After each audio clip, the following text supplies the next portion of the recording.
you're the critic, when your heart help you to get over depression, here's number one, and this is huge. In my opinion, and in the opinion of many, many people I've trained, depression is caused by harsh, hurtful, critical words that you say to yourself on a daily basis. When you are harsh, hurtful, and critical about yourself, it will make you depressed. Imagine you had a roommate who every day was hurtful, harsh, and critical to you. You try to get them out of your life, but when you're the critic, when you're harsh, hurtful, and critical, you can't get out of your own life. So I want you to stop criticizing yourself. I want you to remember this: criticism withers people's soul, whereas praise builds it up. So just be alert to how often you go, I'm a loser, I can't get that right, I'm no good at that, I'm just no good at confrontation, I can't talk, but I'm no good under pressure, I don't have any talents. When you do that, you're withering your own soul. So I want you to make a commitment today to stop being your own worst critic. Critical people are unhappy people, and most critical people reflect out their own dissatisfaction. But when you are critical of yourself, you're hurting yourself. You are allowed to make mistakes, many, many, many mistakes, but you are not allowed to punish and beat up your own body for being human. So that's the first cause of depression. The second cause of depression is failing to follow your heart's desire. I couldn't even tell you the number of people who come to see me who say, I always wanted to be a vet, I always wanted to be an actor, always wanted to be a lawyer, but I just couldn't do it. I got married at 22, I already had 2 children, I never followed my heart's desire. And here I am in my 50s, chronically depressed. They don't know why they're chronically depressed. They don't even know why they're depressed, but I have done a lot of unpicking with my clients, and I'll tell you some stories. I had a client who wanted to be a vet, and she was asked to leave vet school twice. She just didn't have the intellectual ability to study to be a vet. And when I told her she could be something else, she got very cross about it. I'm not going to be a dog walker. I said, no, it's not black or white. It isn't about I can't be a vet, I'm going to walk dogs. There's many things you could do. I happen to have a great friend who used to be in the Boomtown Rats, who is a dog behavioral expert, in fact an animal behavioral expert. I introduced them, and she realized that she could become an animal behavioral expert. And did she do that? She actually got her own television show. She made more money than she would have made as a vet. She had a phenomenal life because she realized her heart's desire was, I must work with animals. I have to work with animals. But that doesn't mean I've got to be a vet or a dog walker. There's a middle way. I had another client who always wanted to be a doctor, but she didn't have the money to go to medical school. She just didn't have the privilege to do 7 years of medical school. And so all her life she worked as a waitress, and all her life she was depressed because she had a calling to be a doctor. And I said, well, why do you want to be a doctor? Tell me why. She says, well, I want to help people. I'm like, well, there are other ways. She realized that she could work in a hospice. She could have been a healer. She could have been an aromatherapist. But she actually, that's what she did. She worked in a hospice, putting her hands on people, helping them the end of their life. And she got everything she would have got being a doctor. She didn't save lives, but she made lives better. And that's what happens when people do not follow their hearts. There's our Frank McCourt, who wrote Angela's Ashes, was a teacher all his life. At 62, he realized he wanted to write, and he wrote a worldwide bestseller. One of many, many, many people who did that. Many writers write at 60. Many people find success in their 40s and 50s. It's a myth. If you haven't made it by 35, you never will. Some of our most eminent writers, performers, artists find success later in life because they realize, I've got a calling, I must follow my passion, and they do.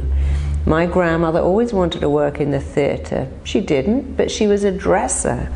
She loved dressing actors, helping get ready to go on stage, because she was in the theatre, surrounded by the excitement, the drama of the theatre. You don't have to be a famous actor to be on set. You don't have to be a famous artist to be in the art world, but you do have to take a minute and think, what is my passion? What is my heart's desire? Why have I failed to follow it? Often that's financial. Could I follow it now? Is there some way I could follow my heart's desire? The answer is yes, absolutely. It's never, ever, ever too late to follow your heart's desire. The man who played Martin in Fraser's dad, he wanted to be an actor all his life, but at 50 he decided to do it, and he was just working in a local community theatre, and he got cast as Martin, changed his life, and he said, I was so depressed just before that happened, because that was my calling.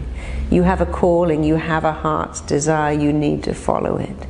I work with many people who said, you know, I left it too late to have a child, and now I'm so depressed. And I'm like, well, you can still have a child in your life. Of course, it's not the same, but you can mentor children.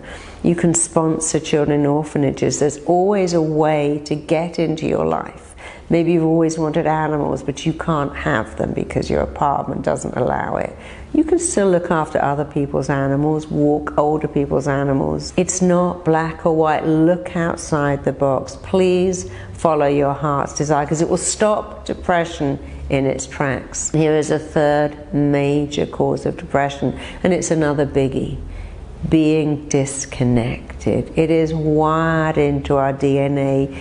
We need people. We are tribal people living in modern bodies. In a tribe, you were part of a community. You were never alone, and now we live in our apartment, we go on Facebook, we have everything delivered. We don't need to ever speak to anyone or see people, and that is making people sick.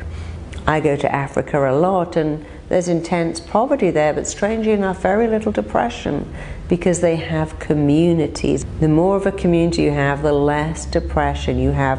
One of the things I found with depressed people, which is immensely sad, is they have a belief there's no cure for depression, and even if there was, I don't deserve it. You do deserve it, and there is a cure. So let me tell you the 3 things again that will cure your depression. Stop criticizing yourself. Stop those harsh, hurtful, critical words. Cut them out of your life. Make that a dim, distant memory. Find a way, any way at all, of following your heart's desire. Maybe you want to write a book.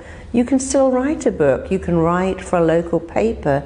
It doesn't matter if it's not published. It just matters that you follow your calling. And finally, remember, connection is vital to your soul.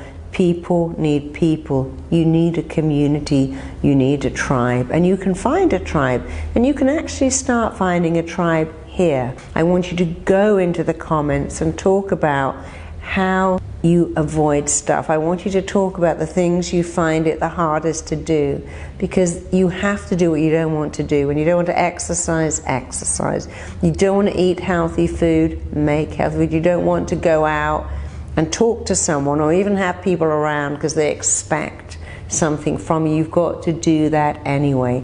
So help other people who are depressed and help you find your tribe. Go into the comments and talk about the things that you find hardest to do. Talk about the things you're not doing. Talk about how critical you have been about yourself. Talk about the heart's desire, the calling that you haven't followed, and talk about the community, the disconnection, the epidemic of disconnection we live in now that is making people depressed. You don't need a pill to feel better. You need to wire and fire those actions into your life, and I know you can do it.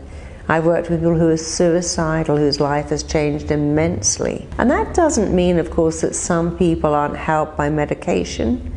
It just means that there is more to life than medication. This is your life in your hands. You don't need to give that to someone else. But I do need to add one thing. It's very important. If you're on medication, do not come off it. Don't think, oh, I'll just do that and throw away my pills.